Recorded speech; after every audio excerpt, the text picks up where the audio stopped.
Lamont from the GMS to Engineer 2 Camp, Philadelphia, Pennsylvania. All praises to Yahawah, Sham, Yahawashi. Double honors to the elders of Great Millstone. Shalom to all the sincere Akim, laboring in truth sincerity. Today, the title of this video is The Wicked Turn the Needy Out of the Way. And it's from an article from the Google Newsstand that I found from the Google Newsstand I use. It says, Shrinking Bears' Ears, Another Massive Insult to Native Americans. All right, so let me go to the article. I'm gonna read the article and then hit some scriptures. All right, so it says Donald Trump appears with Navajo code talkers in the White House during an event to honor Native American code talkers who served in World War II.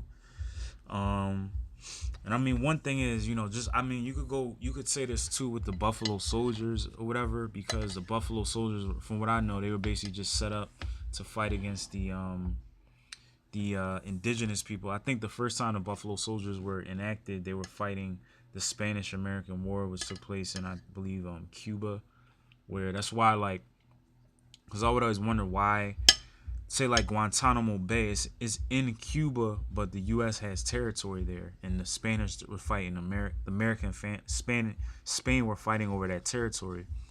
But even to this day, they still own, parts of Cuba, the island of Guantanamo Bay. So,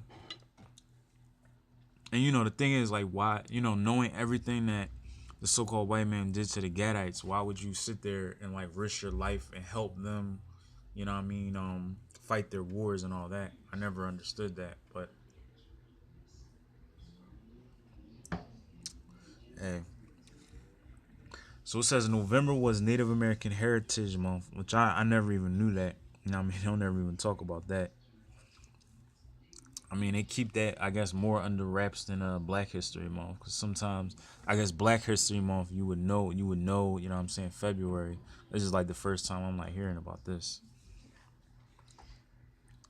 It said, which Donald Trump naturally uses and to execute, so like used as an excuse, to crack a Pocahontas joke while addressing a Native American Navajo World War II hero he was supposed to honor.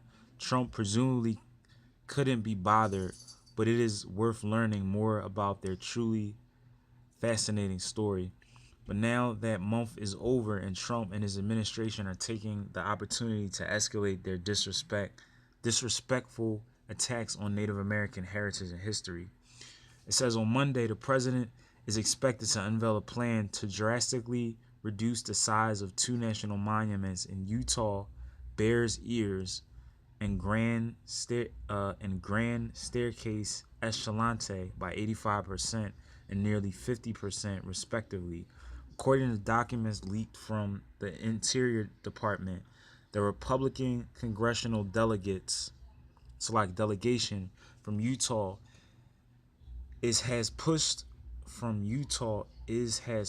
for this for a long time, fueled by their ideological ties to far-right movements that reject federal land ownership rights. Oil and gas companies, eager to exploit incredibly low market rates to secure cheap leasing rates, have exerted pressure as well, and Trump's notorious resentment for Democrats, particularly former President Barack Obama, means he's eager to reduce the size of Bears Ears, designated by Obama, and Grand Stair Escalante, designed by Bill Clinton, essentially out of spite.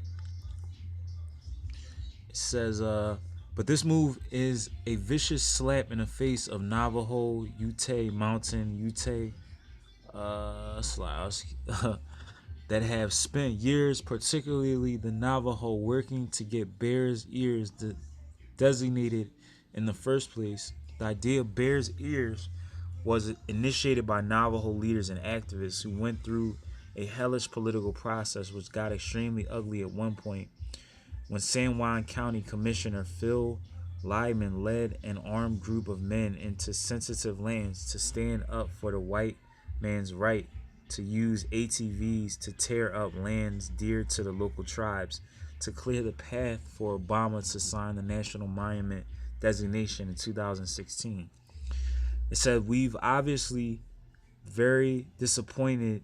We're obviously very disappointed that the administration feels they can completely disregard all the work that the 5 Native American tribes have done to protect their heritage at Bears Ears, and that their lack of tribal consolation and just basic respect and communication around this drastic action.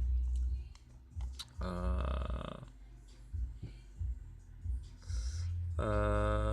the land is where our history is written on the canyon walls with all the vegetation and even more so what our ancestors have come through to bring us to today through our learning, our culture, our history.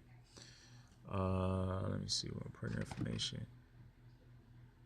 It says because so much Native American history is orally transmitted, Lopez White Skunk explained, the land is an important part of historical memory. Ownership was never really a part of our cultural values, but the land, it says, but the land does represent our identity through the language, though ceremony prayers and the resources that the land provides for us, she argued. It's also it also is the final resting place for our ancestors.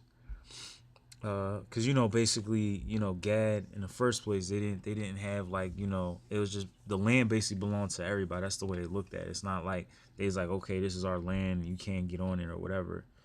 But the so-called white man, he doesn't deal like that. He wants to own everything. He wants to put you out. He wants to exploit. You know what I'm saying? What you have basically, covetousness. You know what I'm saying? There's more than it says the tribes have inhabited these areas for more than 10,000 years. That's what they're saying.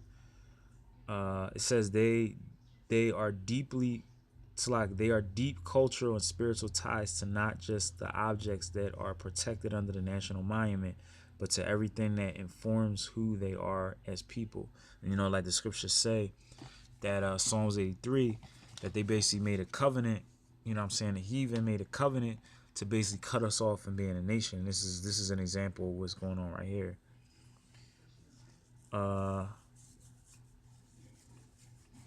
Slocky. I mean, that's pretty much it. Let me just hit the scripture real quick. This is Job 24:1. It says, "Why seeing times are not hidden from the Almighty? Do they that know Him not see His days?"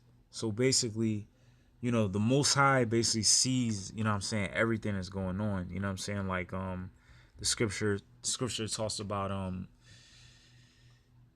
damn, what's the scripture I'm thinking of? There's plenty of scriptures. The Bible is filled with scriptures that basically say the Most High isn't gonna forget anything. Like the scripture, what is it? Proverbs. Can't think of the number right off the top of my head, but it's the scripture says. I'll just paraphrase. It says, "Though hand join in hand, the wicked shall not be unpunished."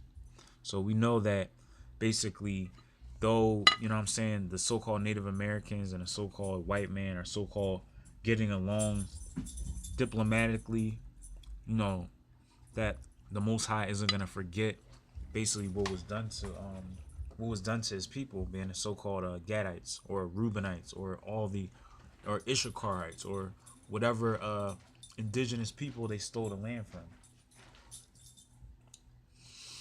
So it says some remove the landmarks, they violently take away the flocks and feed thereof.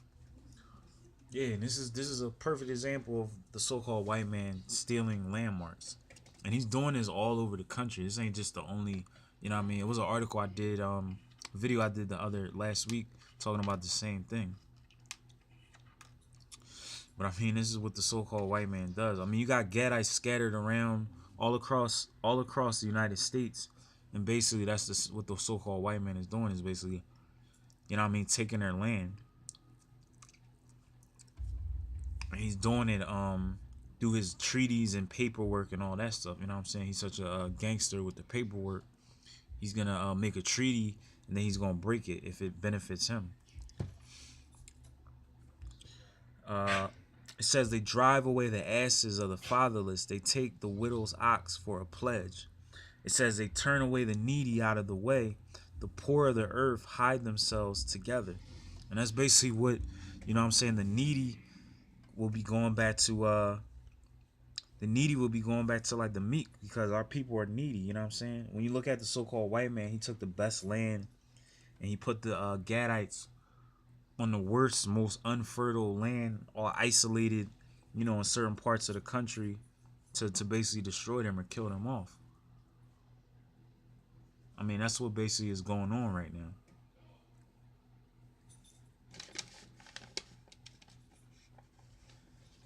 Uh, so I guess so basically, it says, let me see. Uh, yeah, I mean, it's this. I mean, that's pretty much, I guess, all I'm gonna bring out for that. But it's pretty much, but I mean, this whole, all these scriptures. I mean, you could apply this chapter right here. What it's saying is, you could apply this to what the so-called white man did to, the indigenous people or the 10 tribes or the Northern Kingdom. What he basically did,